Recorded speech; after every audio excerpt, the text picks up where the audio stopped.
我靠，这是干什么呢？哎，停下停下！啊，你这是干什么呢？我是穷游的。穷游的？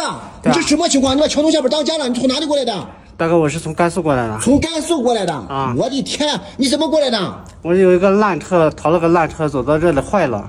啊，帐篷的话也被风吹坏了，只能搬到桥下住。啊，你有个烂车啊？对啊，坏了是吗？是啊。我的天呀！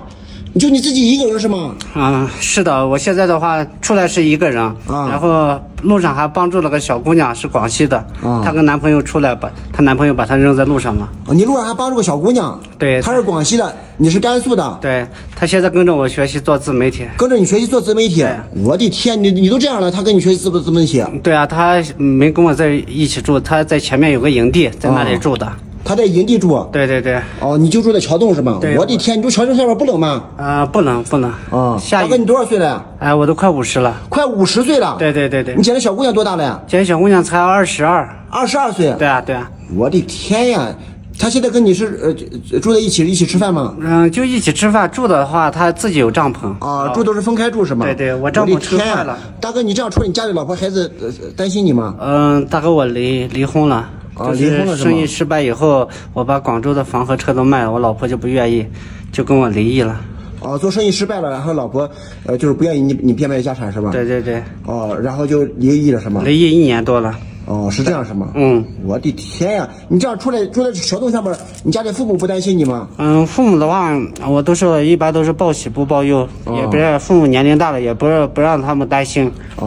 经常也打电话的。是这样是吗？他们不知道你在外边干这个是吗？不知道，但是话，自己尽量还不要让家里人们担心吧。哦，是这样是吗？那你平时是怎么洗澡的呀？洗澡的话，那个营地那里有免费的洗澡的地方。哦，有免费洗澡间是吗？对。哦，那可以。每天就这样吃饭是吗？我这一般都是一天基本上吃1顿饭，就是下午的时候去那个营地跟我那个小徒弟一起做饭。哦，是这样是吗？早上的话就馒头随便对付一下，吃一下就行了。哦，早上就简单吃一下。下午是你要一起吃饭是吗？是的。这样开销成本高不高呀？一天几十块钱吧。一天几十块钱。刚开始很困难，一天连1顿饭都吃不上。一天几十块钱是吗？对，现在慢慢的好了，最起码好起来了。对对对。我的天呀，你去这一个人不害怕吗？晚上？没事的，这很安全。哦，是这样吗？你还在这里住多久呀？哎呀，我的车坏了，我要修好才能走啊，大哥。修好才能走是吗？对对对对。天呀，你住在这要加小心啊！对，没事的，很危险的。没事，我就不打扰你了啊。好的好的，刷到子视频的大哥大姐们，帮奇哥户外行点个免费的关注和爱心，感谢。